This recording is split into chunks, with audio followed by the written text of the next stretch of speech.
오늘은 신명기 25장 말씀입니다. 여러 가지 법이 나옵니다. 계대 결혼법 이런 법도 나오고 또 기타 법이 나옵니다. 1절에 보면 사람들 사이에 시비가 생겨 재판을 청하면 재판장은 그들을 재판하여 의인은 의롭다 하고 악인은 정죄할 것이며, 재판장이 공정해야 되지 않겠습니까? 당연히 의인은 의롭다고 판결하고 죄인은 죄 있다고 판결하는 것이 당연한데, 세상의 재판이 그렇게 공정하지만이 않다는 것입니다. 이 재판장들이 잘못하면 돈의 유혹에 넘어갈 수가 있다라고 하는 것입니다. 그래서 가진 자나 또는 때로는 힘 있는 자 편에 서서 공정한 판단을 못 내릴 수도 있다는 것입니다. 그런 염려 때문에 이런 법이 지금 주어진 것입니다. 2절입니다. 악인에게 태형이 합당하면 재판장은 그를 엎드리게 하고 그 앞에서 그의 죄에 따라 수를 맞추어 때리게 하라. 이 시대에는 태형이 있었다는 것입니다. 우리로 말하면 권장이 있지 않습니까? 그래서 이 매로 다스리게 했다라고 하는 것입니다. 3절에 40까지는 때리려니와 그것을 넘기지는 못할지니 만일 그것을 넘겨 매를 지나치게 때리면 네가 내 형제를 경히 여기는 것이 될까 하노라. 그래서 매를 태형을 때리되 40까지만 때려야 된다. 그래서 유대인들은 39대까지만 때린답니다. 왜냐하면 혹시나 잘못해 가지고 40대 넘어 때릴까 봐서. 그래서 39대까지만 때리라. 이 말은 죄인이라도 그 인권은 존중해 줘야 된다라고 하는 것입니다. 너무 과하게 때리면 죽을 수도 있기 때문에 이렇게 태형도 대수를 한정해 놓고 있습니다. 4절 말씀에 보면요, 곡식 떠는 소에게 망을 씌우지 말지니라 라고 말씀하고 있습니다. 곡식을 타작하는 소, 열심히 일하는 소는 그 입에 망을 씌우지 말아라. 좀 동물이라도 먹게 해가면서 일시켜라 라고 하는 것입니다. 동물이라도 함부로 대하지 말고 일하는 소는 좀 먹여가면서 그렇게 일을 시켜라 라고 하는 말씀입니다. 5절 말씀에 보면요, 형제들이 함께 사는데 그중 하나가 죽고 아들이 없거든 그 죽은 자의 아내는 나가서 타인에게 시집가지 말 것이요 그의 남편의 형제가 그에게로 들어가서 그를 맞이하여 아내로 삼아 그의 남편의 형제된 의무를 그에게 다 행할 것이요. 이게 계대 결혼법입니다. 대를 잇게 해주라는 것입니다. 아들이 없이 죽으면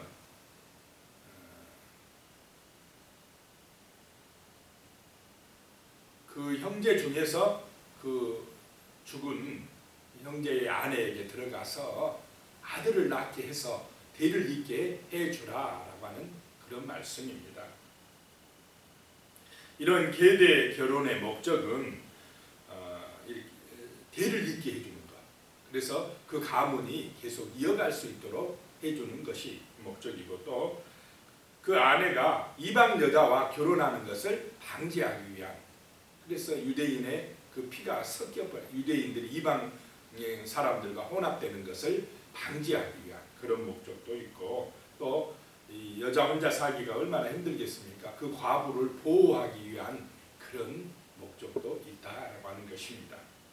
6절에 보면 그 여인이 낳은 첫 아들이 그 죽은 형제의 이름을 잊게 하여 그 이름을 이스라엘 중에서 끊어지지 않게 할 것이니라. 그 이름을 잊게 해주는 것, 대를 잊게 해주는 것이 소중하다라고 하는 말씀입니다. 7절에 그러나 그 사람이 만일 그 형제의 아내 맞이하기를 즐겨하지 아니하면 그 형제의 아내는 그 성문으로 장로들에게 나아가서 말하기를 내 남편의 형제가 그의 형제의 이름을 이스라엘 중에 잊기를 싫어하여 남편의 형제된 의무를 내게 행하지 아니하나이다 할 것이요. 이제 성문에 가서 이야기를 해야 된다는 것입니다. 그걸 싫어하면 8절에 그 성읍 장로들은 그를 불러다가 말할 것이며 그가 이미 정한 뜻대로 말하기를 내가 그 여자를 맞이하기를 즐겨하지 아니하노라 하면 9절입니다. 그의 형제의 아내가 장로들 앞에서 그에게 나아가서 그의 발에서 신을 벗기고 얼굴에 침을 뱉으며 이르기를 그의 형제의 집을 세우기를 즐겨하지 아니하는 자에게는 이같이 할 것이라 하고 모욕을 받게 한다는 것입니다. 10절에 이스라엘 중에서 그의 이름을 신벗김 받은 자의 집이라 부를 것이니라. 오명을 안고 살아가게 한다는 것입니다. 여기서 신발 벗긴 받은 자의 집 이런 뜻은 하찮은 가문, 별 볼 일 없는 가문이다. 이런 말을 듣게 했다라고 하는 것입니다. 이런 경우가 뒤에 나가보면 룻기서에 나오는데 룻은 어느 나라 여인입니까? 모압 여인, 이방 여인입니다.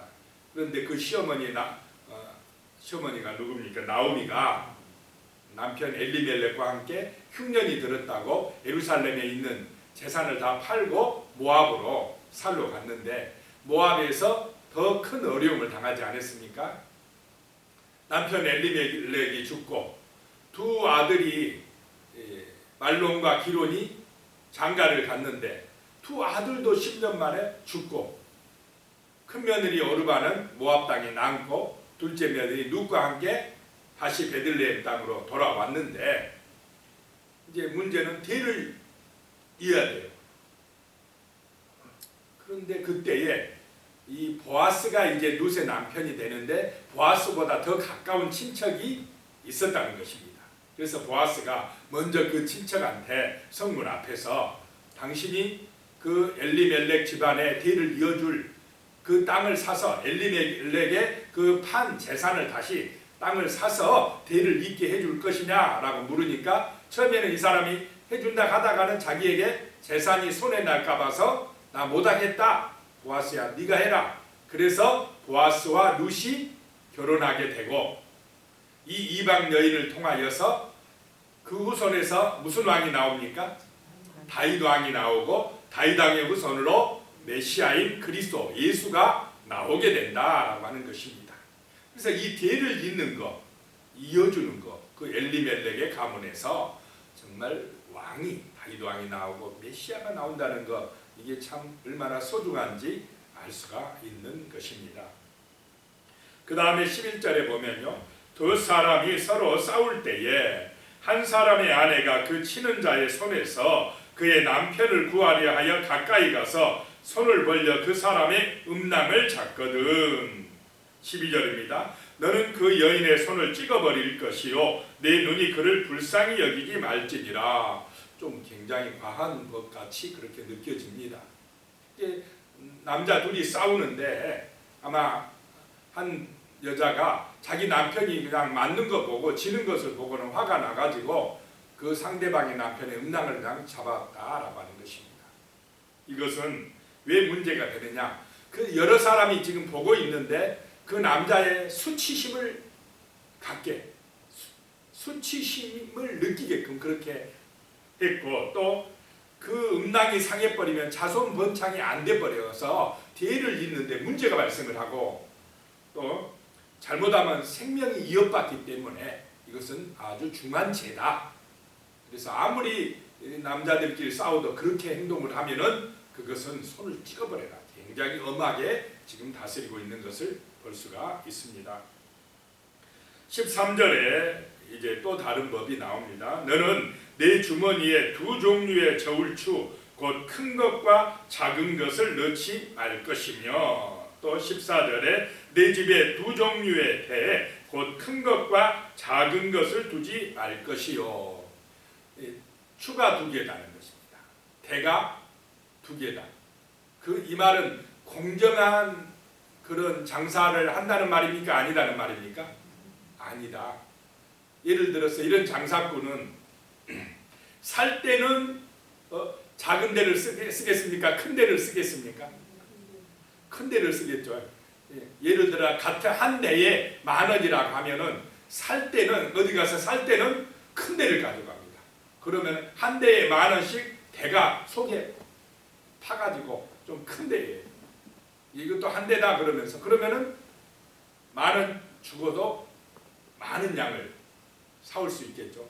근데 팔 때는 그 밑에다가 대다 그냥 뭐를 좀 깔든지 해가지고는 양이 조금 되게 해가지고 10,000원씩 팔면 속여서 이익이 됩니까? 안 됩니까?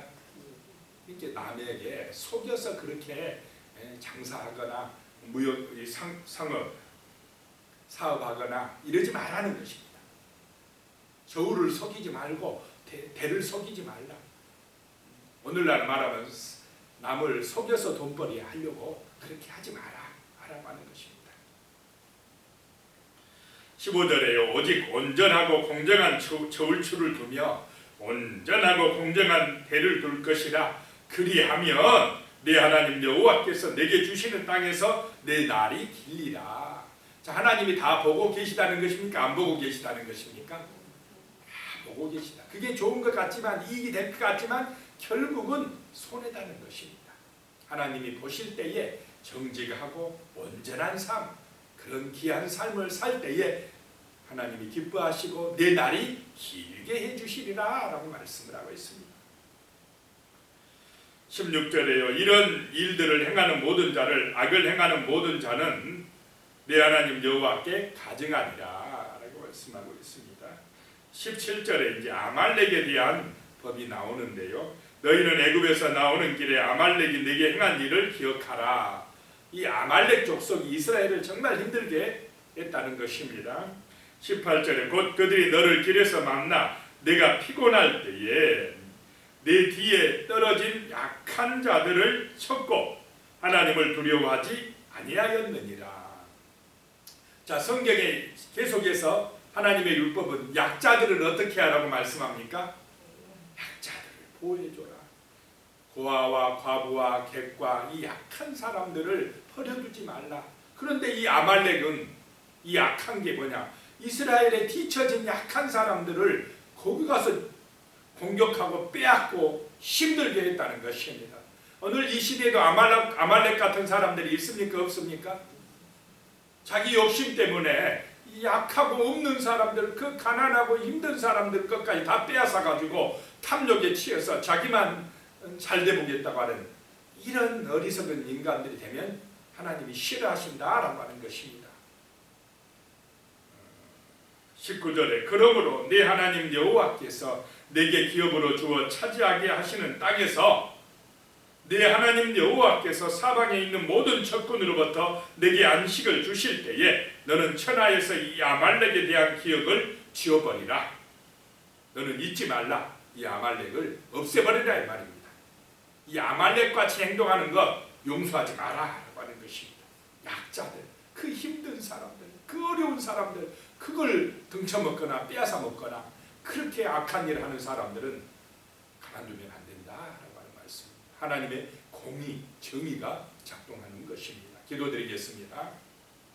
하나님 아버지, 우리의 마음속에 정말 하나님을 진실로 사랑하고 하나님의 말씀이 우리의 삶의 능력이 되고 빛이 되는 은혜가 임할 수 있도록 도와주시옵소서. 진리의 말씀이 우리 영혼의 양식이 되어서 우리의 삶의 능력이 되어서 정말로 거룩하고 아름다운 하나님이 기뻐하시는 그런 은혜의 삶을 살아가므로 우리의 삶이 하나님이 주시는 은혜와 복을 받아 누리게 하여 주시옵소서. 오직 말씀으로 승리하게 하시며 이 땅에 있는 그 아말렉과 같은 존재들, 아버지의 사회적 약자들을 못살게 하고 힘들게 하고 자기 욕심과 탐욕에 빠져 우상 숭배하는 어리석은 자들에 대하여 정말 우리가 그들과 믿음으로 싸워 이길 수 있도록 도와주시옵소서. 하나님 아버지, 세상 가운데서 하나님의 나라를 이루어가게 하시며 복음을 증거함으로 거룩한 은혜가 이 땅 가운데 임하여 귀한 영혼들이 사단에서 자유함을 얻고 해방을 받아 구원받게 하는 복음의 증인으로 승리할 수 있도록 아버지여 은혜 주시고 힘 주시고 성령 충만함 허락하여 주시옵소서. 예수님의 이름으로 기도드리옵나이다. 아멘.